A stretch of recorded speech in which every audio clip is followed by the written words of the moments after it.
Greetings, seekers of the arcane. Today, we stand at the threshold of a realm shrouded in the mists of the ancient past. A realm where gods walked among men and the forces of nature were alive with spirits. This is the world of Slavic mythology, a tapestry woven from the threads of Slavic paganism, rich with enchantment and brimming with the echoes of the primordial dance between man, nature, and the divine. I've always been intrigued by the mysteries of old beliefs. Noah, lead the way into this forgotten world, and let's uncover the secrets of the Slavic soul together.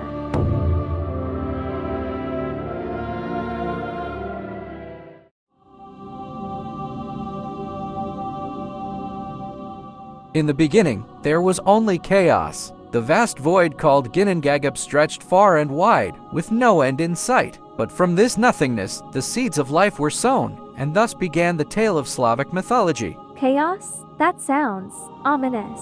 Indeed, but from chaos came order. The Slavs believed that the world was born from an eternal, divine force known as Rod. He was the ultimate creator, the source of all life. Rod? I've never heard of such a deity before.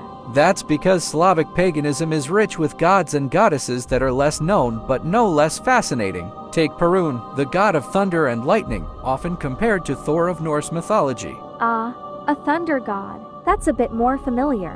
So, what happened after the world was created? The world tree, known as the world oak, sprouted. It connected the three realms: Prav, the realm of the divine; Yav, the realm of the living; and Nav, the realm of the ancestors and the dead. 3 realms? It's like a cosmic treehouse. Exactly. And it was around this world oak that the Slavic gods and spirits dwelled. But life wasn't just about the divine. It was also about the balance between nature and mankind. Balance. That's a theme that seems universal across many mythologies. Precisely, and in Slavic mythology, this balance was personified by the goddess Mokash. She was the protector of women and the earth, ensuring fertility and abundance. Mokash. She sounds like a powerful figure. She was, and her influence was felt in every harvest, every child born, and every change of season. But let's not forget about the darker aspects. Darker aspects? Do tell. Well, there was also Chernobog, the black god of misfortune, chaos, and the night. His presence was a constant reminder of the delicate balance between good and evil. A black god. It's like the yin and yang of Slavic beliefs. Indeed. But enough about the gods for now. Let's delve into the tales of heroes and the legendary creatures that roam the earth. Legendary creatures? Now you've got my attention.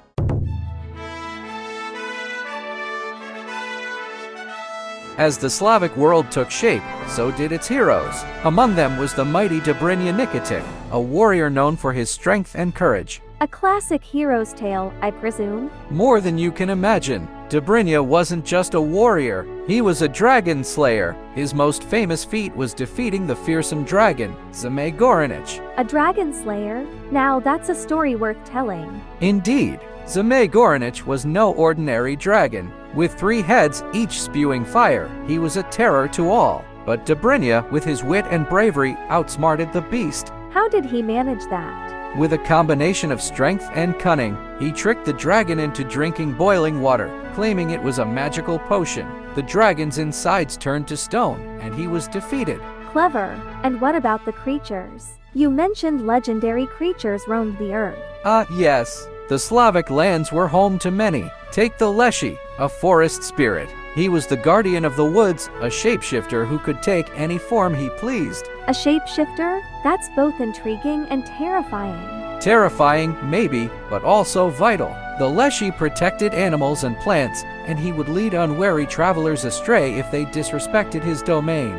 So, respect nature, or face the consequences. A valuable lesson.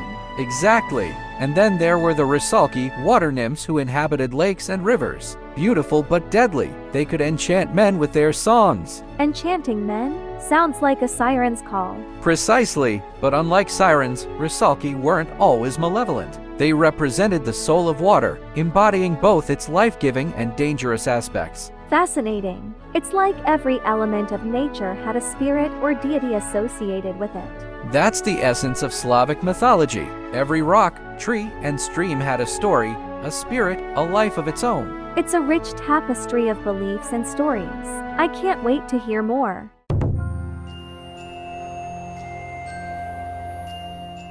Our journey through Slavic mythology takes us to the Enchanted Realms, where the veil between worlds is thin and magic is as real as the air we breathe. Enchanted Realms?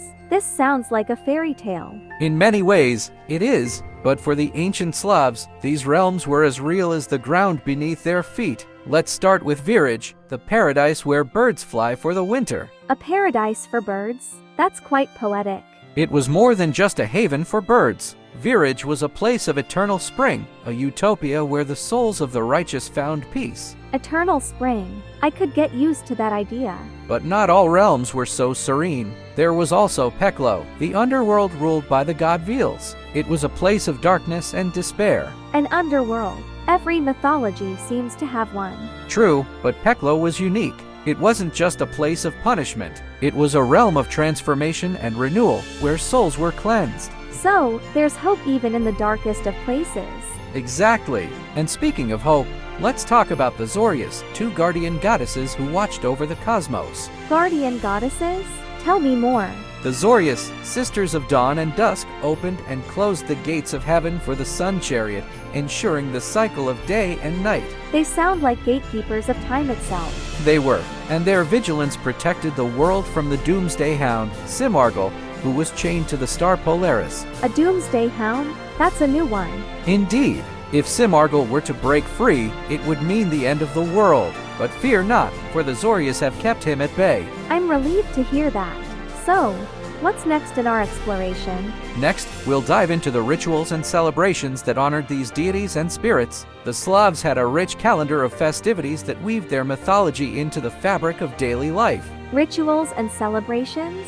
That's the spirit. I can't wait to learn how they celebrated their myths.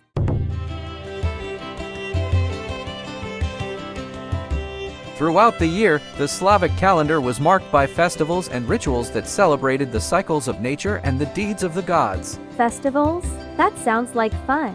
Oh, it was. Let's start with Kupala Night, the summer solstice celebration. It was a night of fire, water, magic, and love. Magic and love? How so? Young men and women would jump over bonfires to cleanse themselves of ill fortune and bring good luck.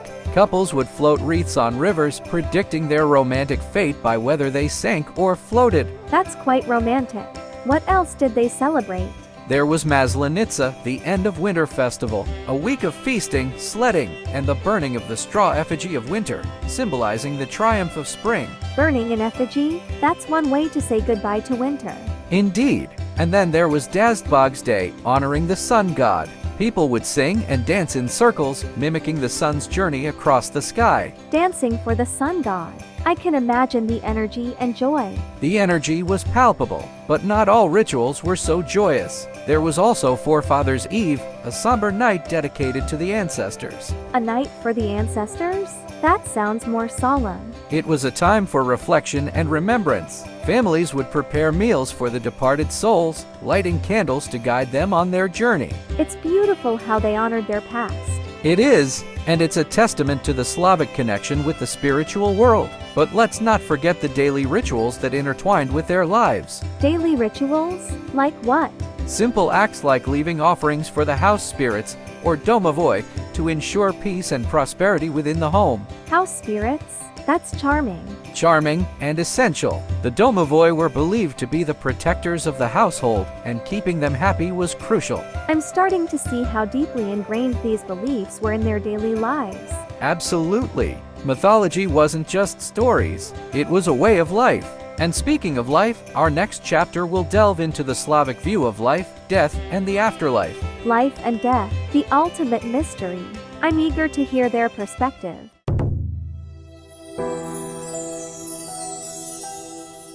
In Slavic mythology, life and death were part of an eternal cycle, a dance of creation and dissolution where every end was a new beginning. That's a comforting thought, that death isn't the end. Exactly. The Slavs believed that the soul, or dusha, was immortal, journeying through the realms after death before being reborn. Rebirth? So they believed in reincarnation? In a sense, yes. The soul would rest in Nav, the realm of the dead, before returning to the land of the living, carrying the wisdom of the ancestors. The wisdom of the ancestors. That's a powerful concept.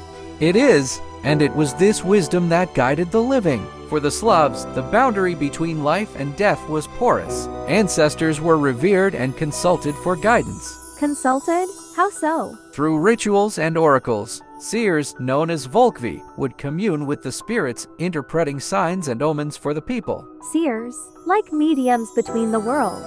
Precisely, and it was during the Night of Veils, the god of the underworld, that the veil between worlds was thinnest, allowing for the most potent communication. A special night for spiritual connection. I can imagine the atmosphere must have been quite intense. Intense and sacred, but the cycle of life wasn't just about the human soul. It extended to the seasons, the harvest, and the celestial bodies. The natural cycles? Yes, the Slavs saw themselves as part of nature's rhythm. They celebrated the waxing and waning of the moon, the ebb and flow of tides, and the journey of the sun across the sky. It's all interconnected. Indeed. And it's this interconnectedness that we'll explore in our final chapter, where we'll weave together the threads of Slavic mythology and see how it reflects the universal truths of human existence. Universal truths. I'm ready to see the big picture.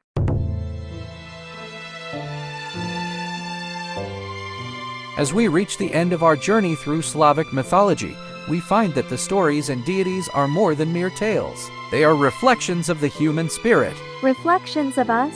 How so? Consider the gods and spirits we've discussed. They embody the fears, hopes, and dreams of the Slavic people. Through them, we see the universal quest for understanding and meaning. Understanding and meaning. That's something everyone searches for. Indeed. And in the Slavic myths, we find the expression of life's greatest mysteries, creation, purpose, and destiny. The big questions that have puzzled humanity for ages. Exactly. And while the names and faces of the gods may differ, the essence of these questions remains the same across all cultures. It's amazing how different cultures have their unique way of explaining the world. It is, and it's through these explanations that we gain insight into our own existence. The Slavic tales of the world oak, the Zorius, and the Rusalki are more than just stories. They are a way to comprehend the cosmos and our place within it. So, in a way, mythology is a lens through which we view the universe. Precisely, and as we look through this lens, we find that the themes of balance, harmony, and the cyclical nature of life are not exclusive to Slavic beliefs but are echoed in mythologies worldwide. That's a comforting thought, that we're all connected by these common themes. It is comforting, and it's a reminder that despite our differences, we share a common heritage of storytelling and myth-making that transcends time and space. A shared heritage. I like that. And as we conclude, let's remember that these stories, while ancient, still hold relevance today. They remind us to respect nature, honor our ancestors, and seek balance in our lives. Respect, honor, and balance. Lessons from the past that are still important today. Indeed. And with that, we close the book on Slavic mythology, but not on the lessons it teaches us. For those lessons are eternal, woven into the very fabric of our being. Thank you, Noah, for this enlightening journey. It's been truly fascinating. The pleasure was all mine, Olivia. And to our audience, may these tales inspire you to find your own place in the tapestry of existence.